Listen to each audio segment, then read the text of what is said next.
नमस्कार, मैं हूं प्रशांत भारद्वाज और आप देख रहे हैं न्यूज रूम पोस्ट।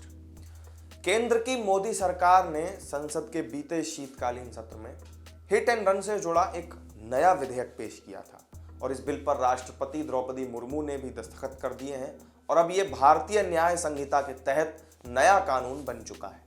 लेकिन अब सरकार के सामने समस्या ये आ गई है कि इस नए कानून में जो प्रावधान जोड़े गए उनका देश भर में विरोध हो रहा है।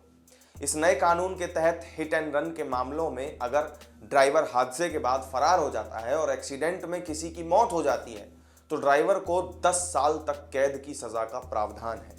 सजा के अलावा इस केस में जुर्माने का भी प्रावधान किया गया। नए कानून में ड्राइवर के खिलाफ सख्त कार्रवाई वाले प्रावधान को लेकर ही ड्राइवरों का विरोध शुरू हो गया। तो चलिए जानते हैं कि आखिर क्या है हिट एंड रन का यह नया कानून और क्यों इसके खिलाफ इतनी बड़ी संख्या में ड्राइवर विरोध प्रदर्शन कर रहे हैं। हिट एंड रन का सीधा सा मतलब होता है कि एक्सीडेंट के बाद ड्राइवर का गाड़ी के साथ मौके से फरार हो जाना। अगर किसी की गाड़ी से किसी शख्स को टक्कर लग जाती है और उस वक्त अगर घायल की मदद करने के बजाय ड्राइवर गाड़ी लेकर वहां से भाग जाता है तो ऐसे केस हिट एंड रन में गिने जाते हैं। ऐसे केस में ही सख्ती का प्रावधान किया गया है। पुराने कानून के मुताबिक ऐसे मामलों में ड्राइवर को जमानत भी मिल जाती थी और अधिकतम 2 साल तक की सजा का ही प्रावधान था। कई बार हम देखते हैं कि दुर्घटना में घायल व्यक्ति को अगर एक्सीडेंट करने वाला समय पर अस्पताल पहुंचा देता तो उसकी जान बच सकती थी, जबकि बहुत से लोग इस वजह से ऐसा काम नहीं करते क्योंकि वो कानूनी झंझटों से बचना चाहते हैं और यही वजह होती है कि वो समय पर घायल की मदद नहीं करते। अब भारतीय न्याय संहिता में हिट एंड रन कानून में जो नए प्रावधान किए गए वो कहते हैं कि अगर ड्राइवर दुर्घटना के बाद पुलिस को सूचना दिए बगैर वहां से फरार होता है तो फिर उसे 10 साल की सजा होगी और इसके अलावा भारी भरकम जुर्माना भी उससे वसूला जाएगा। इस कड़े प्रावधान का देश भर के ट्रक, ट्रेलर, बस और टैक्सी ड्राइवर्स विरोध कर रहे हैं। पंजाब, हिमाचल प्रदेश समेत उत्तर भारत के कई राज्यों में इस नए कानून के विरोध में प्रदर्शन हो रहे हैं और हाईवे जाम किए जा रहे हैं।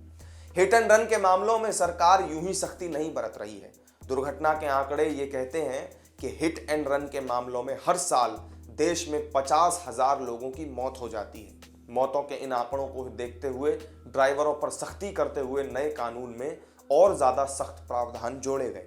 हालांकि नए कानून का विरोध करने वाले ड्राइवरों का कहना है कि अगर दुर्घटना के बाद वो मौके से फरार हो जाते हैं तो फिर उन्हें 10 साल की सजा हो जाएगी और अगर वो मौके पर ही रुक जाते हैं तो भीड़ उन पर हमला करके उन्हें पीट पीट कर मार देगी। ड्राइवरों के लिए तो ये आगे कुआं और पीछे खाई वाली जैसी स्थिति हो गई और एक तरह से ये बात सही भी है कि कई बार उग्र भीड़ जो होती है वो हिंसक रूप ले लेती है और मामला मॉब लिंचिंग तक का हो जाता है। सरकार ने सड़क हादसे में घायल व्यक्ति की मदद करने वाला नियम तो बना दिया, लेकिन साथ ही इन ड्राइवरों की बात भी सरकार को सुननी चाहिए ताकि इनकी समस्या का भी निदान हो और जाम की परेशानी जो अब लोगों को सहन करनी पड़ रही है उससे भी जल्द लोगों को मुक्ति मिले। तो इस वीडियो में मेरे साथ फिलहाल इतना ही। हिट एंड रन के केस में जो नए प्रावधान सरकार की तरफ से कानून में जोड़े गए और उसके विरोध में जो ड्राइवर प्रदर्शन कर रहे हैं उसमें उनकी मांग कितनी जायज़ है कितनी नहीं, आपका क्या कहना है कमेंट करके हमें ज़रूर बताइएगा। वीडियो अगर अच्छी लगी हो तो लाइक और शेयर कर दीजिएगा और चैनल को सब्सक्राइब करना मत भूलिएगा। फिर मिलेंगे किसी नई वीडियो में नई जानकारी के साथ। नमस्कार।